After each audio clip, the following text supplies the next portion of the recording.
अच्छे पैसे वालों के हर तरीके से गए हम, लेकिन जो यहाँ संस्कृति है, इस संस्कृति के लिए हम लोग तो समझाए परेशान रहते हैं, लेकिन तुम पे तो ऑटोमेटिक कृपा है प्रभु जी की।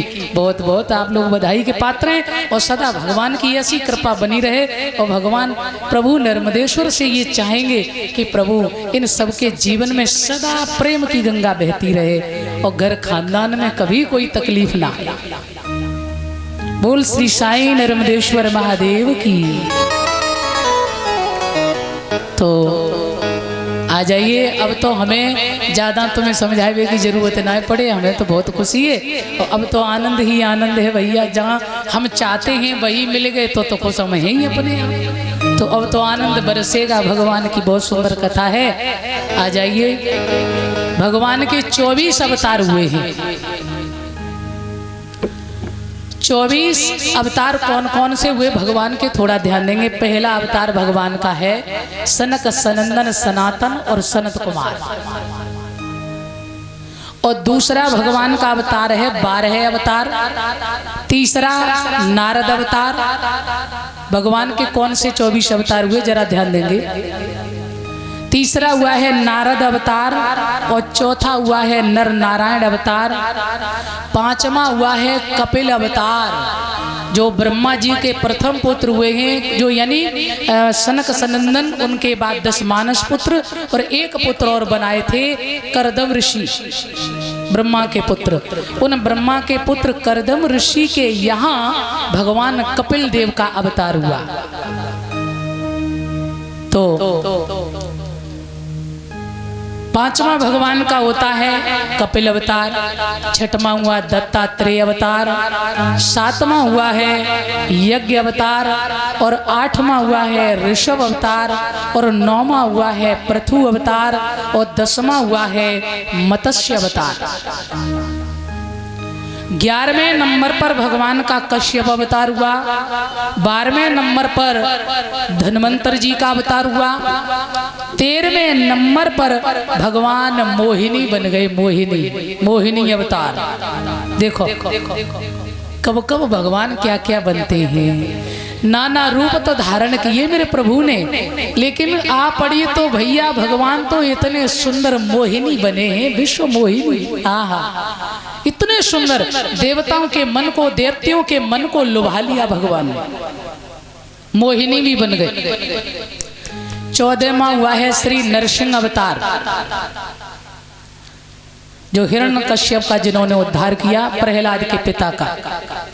15वां हुआ है श्री वामन अवतार, वामन अंगुल के भगवान बन के गए राजा बलि को छलने, वामन अवतार। 16वें नंबर पर हुआ श्री परशुराम अवतार। 17वें नंबर पर हुआ है श्री वेदव्यास जी का अवतार। वेदव्यास जी जिन्होंने 17 पुराण लिखे, उसके बाद में 18वें नंबर पर ये श्रीमद् भागवत जी की रचना की है, जो अपना पुरातन ग्रंथ है, जो आदि पुराण है, क्योंकि ये लोक विख्यात श्रीमद् भागवत महापुराण है। इसकी रचना की क्यों? भगवान ने, व्यास जी ने सोचा कि जो हमारे वैष्णव संत हैं, वेद वेदांत की भाषा बड़ी अटपटी है, बड़ी कठिन है, उसको सब नहीं समझ पाएंगे। तो इसलिए व्यास जी ने सोचा कुछ ऐसा लिखें जिससे हमारे छोटे छोटे भक्त हैं, वैष्णव संत हैं, इन सबके उपासक के लिए, इन सबके लिए साधन हमने नहीं बनाया, तो उनकी साधना के लिए ही इन्होंने श्रीमद् भागवत की रचना की है, जिसमें हमारे गोविंद का प्रत्यक्ष रूप समाया है। तेनेयम वांगमय मूर्ति प्रत्यक्षता वर्तते हरे। कृष्ण जी का वांगमय स्वरूप। जब भगवान जा रहे थे तो उद्धव जी ने कहा प्रभु आप जा रहे हैं। ब्रह्मा जी ने भी कहा यहाँ कैसे क्या होगा नाथ। भगवान बोले मैं अपना स्वरूप भागवत जी में छोड़ के जा रहे हैं, इसको जो सुनेगा, इसका जो चिंतन करेगा तो उसका अवश्य कल्याण होगा। तो ये साक्षात कृष्ण स्वरूप है भागवत जी। अच्छा, इसके बाद में 18वें नंबर पर हमारे भगवान मर्यादा पुरुषोत्तम श्री राम जी का अवतार हुआ है। 18वें नंबर पर। 19वें नंबर पर श्री शेष अवतार श्री बलराम जी का जन्म हुआ है। इसके बाद में नंबर 20 पर आते हैं हमारे यादवेंद्र सरकार योगी राज कृष्ण। 20वें नंबर पर भगवान कृष्ण का अवतार हुआ। 21वां हुआ है हरि अवतार, 22वां हुआ है हंस अवतार और 23वां हुआ है बुद्ध अवतार और 24वां कहते हैं अब होगा कल्कि अवतार। अब देखो छोटे मुंह बड़ी बात तो हम अब कहेंगे जरूर, जो हमें आज तक हमें हमारे आध्यात्मिक गुरुदेव जो हम आपको सुना रहे हैं, ये सब उन्हीं की कृपा है, उनका आशीर्वाद है। परम श्रद्धे कुंवर श्री रवि राधे जी। रवि राधे का मतलब है रवि माने सूर्य और राधे माने भक्ति, क्योंकि इस संसार में नर्मदेश्वर से परे कुछ नहीं है।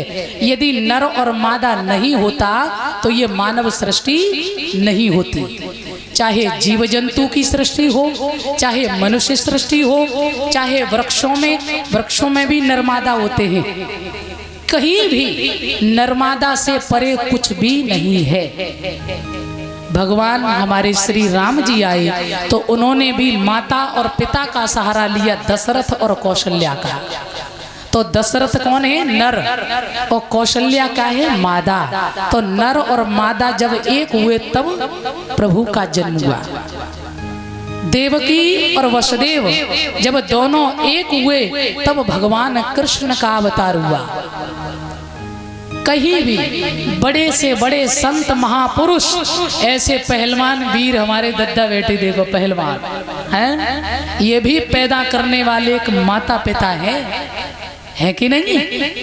माता पिता की ही तो शब्द है। अच्छा, आसमान से कोई सीधा दद्दा आज तक कोई टपको है? कोई ना टपको हुए।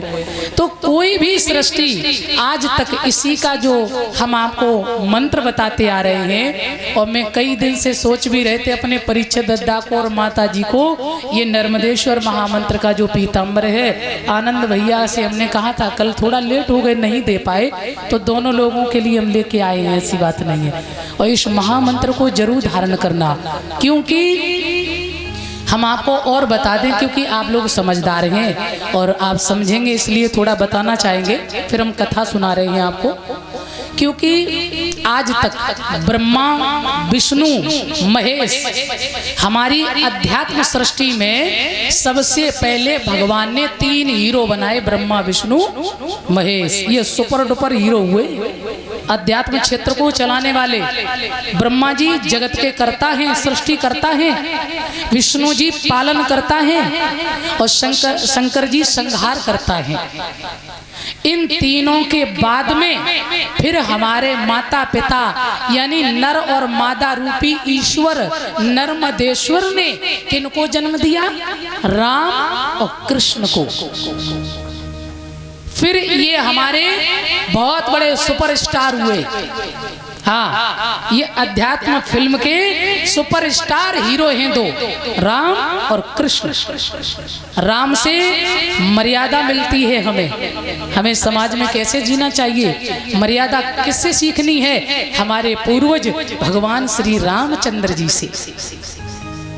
जीवन जीने की कला यदि सीखनी है तो हमें हमारे भगवान श्री कृष्ण से सीखनी है। लोग तो भगवान के मंदिर में जाते हैं और कहते हैं भगवान हमारा दुख दूर करो, बस यही तो कहते हैं। पर एक बात ध्यान में रखना, कभी आप भगवान कन्हैया के चरित्र पर प्रकाश डालिए।